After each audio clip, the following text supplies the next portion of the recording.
The Collaversation. All right, welcome back everyone after a break. Um, we're now doing the Collaversation and the Collaversation version 3.0. And I say let's start with a synthesis of exactly where we're at in terms of the intentional city in the clouds, or intentional city in the cloud, however we end up naming it, singular or plural. Um, and please just jump in if you have something to add, or question or comment, or something you disagree with, or anything at all. It's all fair game, okay? So we, in form of summary and synthesis, we feel very strongly about co-creating a new space, a different kind of space, an intentional city in the clouds, or ICIC as the acronym, as well as kind of an encapsulation of the experience we want people to have upon arriving at the intentional city, which is I see, wow.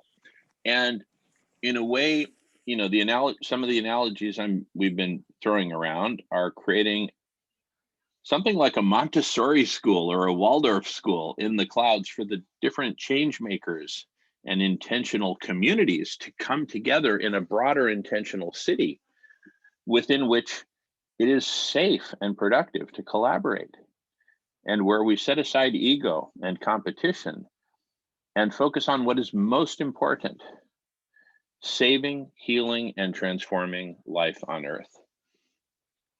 And another analogy we're using is that of an architecture firm as juxtaposed with the construction site, which is Mother Earth right now, where all kinds of physical stuff is happening and people are in varying forms of disagreement and conflict about what is happening, and misunderstanding and confusion, versus the architectural firm being a much more quiet, safe, and even detached space wherein we can first design before we build in the real world. Design up in the cloud so that we can build in the real world. So these are some of the analogies.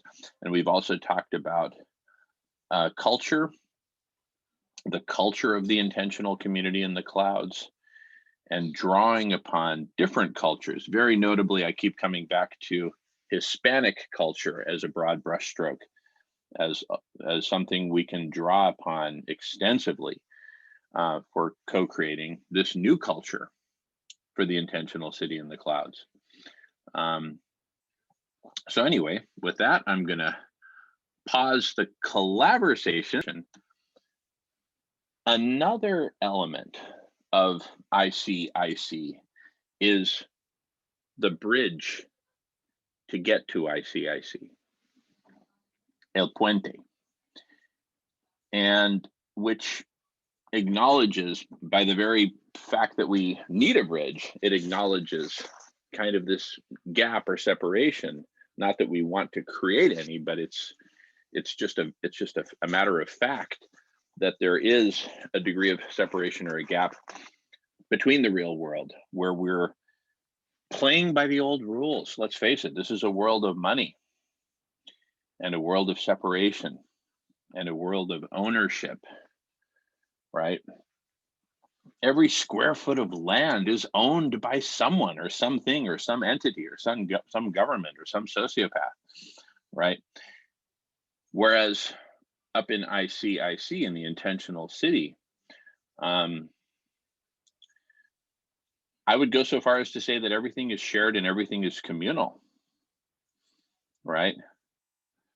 Anyway, a whole different reality, where all ideas are shared, and we do our very, very best to, if not check our egos at the door, keep our egos in check. So these are two very different worlds: the real world of physical reality, which is in the process of exponential decline, exponential overheating, etc., and ICIC. So El Puente is at the same time a forum, a welcoming committee, a journey to ICIC, and a safe intermediate space, an in-between space, a boundary layer between these two worlds. With that, I'm going to pause the Collaversation. So we've been talking the last few minutes about some sort of a systematic way for people arriving in ICIC to express themselves and be heard and be recorded and be known by the city. So that as they move around the city, someone says, "Oh, who's that? Oh, that's Jamin. Oh, well, tell me about Jamin," and click, and you can learn all about Jamin by listening to his recordings, including perhaps very condensed versions, kind of like what we're doing with the Collaversation, kind of compressed expressions of me or what I believe in or whatever. Anyway, so that's one thought, and then we talked about extending that thought to conversations themselves. In fact, we're doing it right now because we've got the Collaversation, which is a long form recording of a long conversation, and then we have the Collaversation, which is a much more condensed expression of the same, in a way, a sort of a synthesis of most important points. And so let's say that there's a recurring conversation that meets every week for 4 hours, right?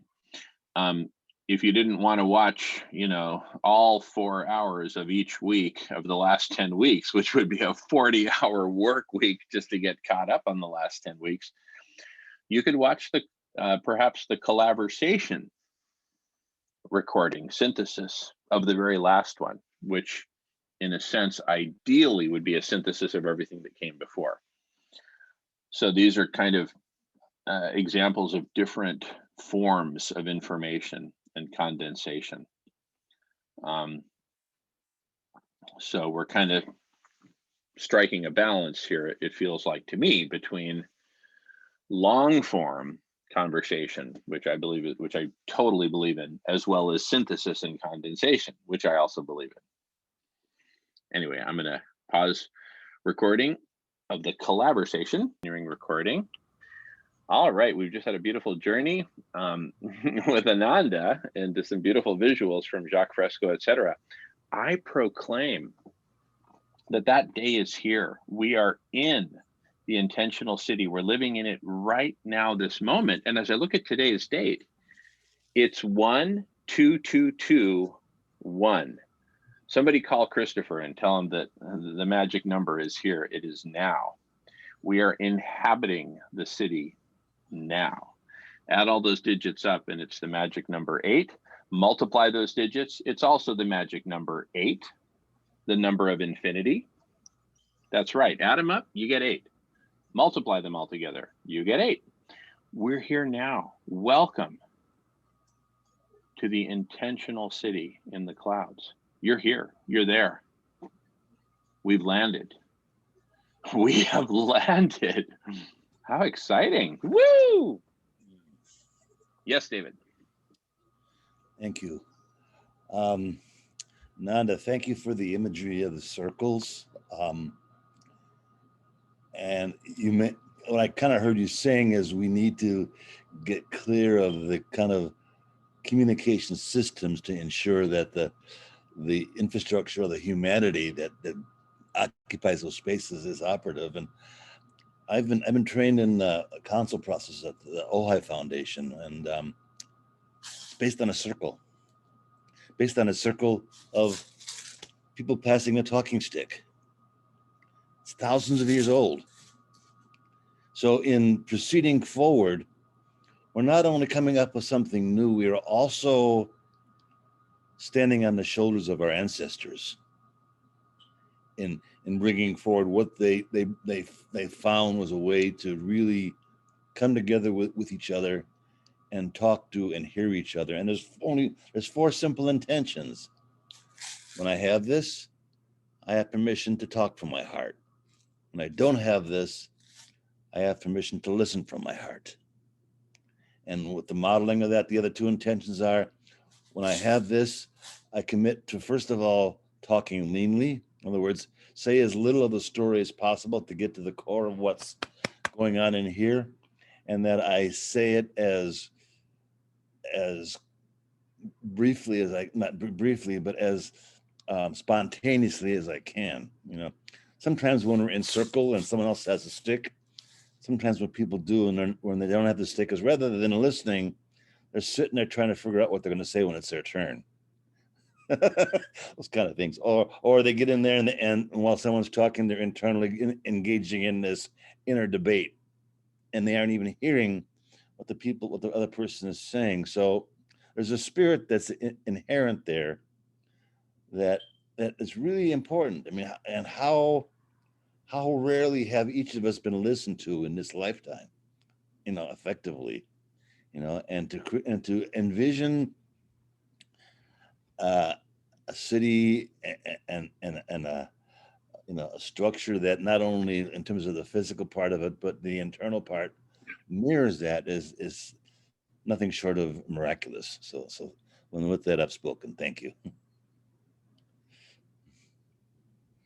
And the talking stick for Zoom is a digital hand. I just discovered it. There you go. Yes. Yes, we have our reporter, Clark Kent from the Daily Planet. Yes, Clark, carry on.